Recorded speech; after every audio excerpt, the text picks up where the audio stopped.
ሰሞኑን እንግዲህ እንደሰማችሁት በርካታ ቲክቶከሮች ለቤተ ክርስቲያን በሚሰበሰብ ገንዘብ ላይ በርካታ የአበል ብር እያስከፈሉና የፕሌን የአልጋና በጣም በርካታ ብሮችን ወጪ እያደረጉ ነገር ግን በተቃራኒው እየገባ ያለው ገቢ ከሱ ግማሽ እንደሆነ እየሰማችሁ ትገኛላችሁ። ሐዋሳ ላይ በተደረገው የገቢ ማሰባሰብ ፕሮግራም ላይ 4.5 ሚሊዮን ብር ወጪ ሆኖ ገቢ የተደረገው 2 ሚሊዮን ብር ብቻ ነው። አስቡት፣ ከ2 ሚሊዮን ብር በላይ ኪሳራ ነው ማለት ነው ብር ለማሰባሰብ ተብሎ።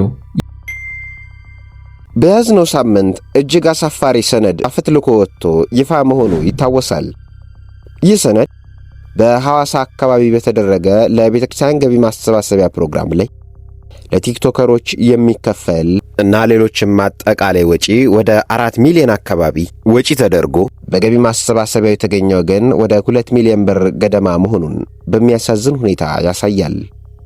ቤተ ክርስቲያን በቁሟ እየተዘረፈች ትገኛለች። የዘራነውን አጭን። ከቲክቶከሮቹ በላይ እኔ የሚያሳስበኝ የምዕመኗ ለመሻሻልና እዛው ላይ መሆኑ ነው ይለናል መምህር ኢዮብ ዘገነተ ጽጌ። እንደ ለቅሶ ቤት ንፍሮ የመጣ ሁሉ ይዘግነዋል። ተነግሮት አይሰማም። በሁሉ ነገር ላይ አዋቂ ሆኖ ተቀምጧል። ሌባውን እያደለበ ያለው ራሱ ምዕመኑ ነው። መፍትሄው ምዕመኑ ከድንዛዜ ከጭፍን ተከታይነት ካልወጣ ሌባው በየተራ እየዘገነን ይሄዳል። ተረግመን ይመስል ሰዎች ገና ከመነሻቸው ይስተካከሉ፣ ይህንን ያርሙ ሲባል ልጆቹን ላትጠቅሙ አቦ አቦ እያላችሁ ገደል የምትሰዱ ሰዎች የእናንተ ሥርዓት አልባነት ሁሌም ቤተ ክርስቲያንን ዋጋ ያስከፍላታል። ያሁን ዘመን ምእመናን እሹሩሩ ለምደናል። እንዲሁ በቃላት መሞጋገስ የሚተች ስህተት ይታረም የሚል ይሄ ይስተካከል የሚል ሰው አይወደድም። ካስተዋላችሁ ቤተ ክርስቲያን ላይ ፈተና የሚሆኑባት ሰዎች ብዙ ተከታይ ያላቸው መንጋ አላቸው። እነርሱን ከተናገርክ የመንጋ መዓት ተሰልፎ ይመጣብሃል። ካህኑን፣ ዲያቆኑን፣ መምህሩን ያጥረገርጓል። አሁን ምዕመኑ በየምድቡ ተሰንጥቋል። የሰባኪ ተከታይ፣ የቲክቶከር ተከታይ፣ የባሕታዊ ተከታይ፣ የአጥማቂ ተከታይ፣ የማኅበር ተከታይ በሚል ጎራ ለይቷል። ተሳስተህ አንዱን ከተናገርክ የሚወድህ የለም።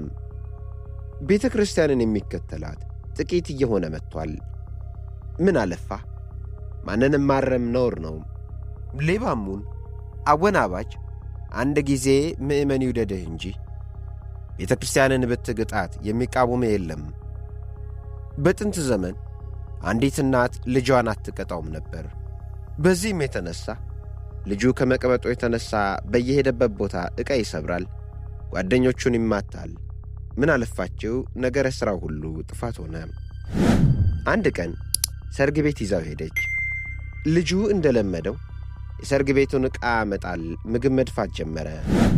እናቲቱም ተበሳሽታ ልትገርፈው ዱላ ስታነሳ አንድ አረጋዊ እጇን ይዘው ዱላውን አስጣሏት። እናትየውም ካልመታወት ስትል አረጋዊ አባት ተይ ልጄ ለዛሬ አይደርስልሽም አሏት ይባላል።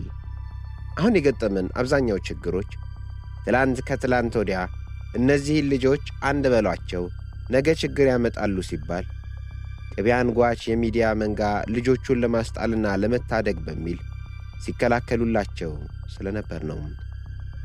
ምን አለፋችሁ እነዚህ ልጆችና ከላይ በቤተ ክርስቲያን የተሰገሰገ የዘራፊ መዓት ለዛሬ አይደርሱልንም።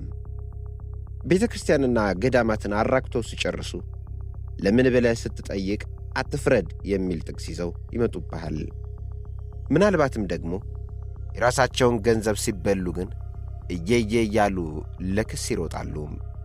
ሁሉም የግል ቤቱን ለማስመለስ ፍርድ ቤት ይሟገትና ቤተ ክርስቲያን ስትዘረፍ ግን የዘራፊዎች ዋና ጠበቃ ሆኖ ይመጣል።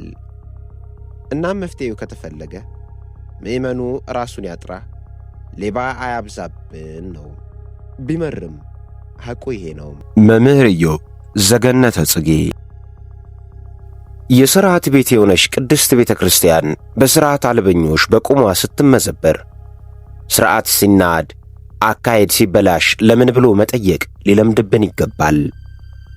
ነፍሳችንን የምናበለጽግባት፣ ሥጋችንን የምንጠብቅባት እንጂ ነፍሳችንን ጥለን ሥጋችንን የምናደልብባት ቤተ ክርስቲያን የለችንም። ክርስቶስ የመሠረታት፣ ሐዋርያት ያጸኗት፣ ሰማዕታት ደማቸውን ያፈሰሱላት ቤተ ክርስቲያን ምእመናን እረኛ እንደሌላቸው መንጋዎች ሲበታተኑ ማየት እጅጉን ያሳዝናል። ራሳችንን እንጠይቅ። እውን እንዲህ ያሉ አካሄዶች ትክክል ናቸውን? ይህ የኛ የቤት ሥራ ነው። ወስብሐት ለእግዚአብሔር ወለወላዲቱ ድንግል ወለመስቀሉ ክቡር። ተዋሕዶ ዶክመንተሪ ዩቲዩብ ቻናላችንን ሰብስክራይብ በማድረግ ወቅታዊ የቅድስት ቤተክርስቲያን መረጃዎችና ሌሎችም መንፈሳዊ መርሃ ግብራትን ማግኘት ትችላላችሁ። ይቆየን።